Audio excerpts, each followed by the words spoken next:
Do you quietly hide your facial hair on your upper lip, chin, or cheeks? If yes, this video is for you. You're not alone, and you're not less feminine. Facial hair in girls is more common than we think, caused by PCOD, stress, hormones, or genetics. But painful waxing or shaving only hurts your sensitive skin more. So here's a gentle, natural fix. Mix 1 teaspoon turmeric, 2 tablespoons raw milk, and a pinch of sugar, optional. Apply on clean skin, let it dry, gently massage, and rinse. Do this 2 to 3 times a week. In a month, your hair grows slower, thinner, and your skin glows naturally. No pain, no chemicals, no shame. You're not broken.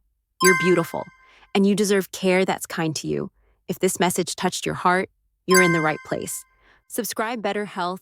Become your strongest, healthiest self. We grow and glow together.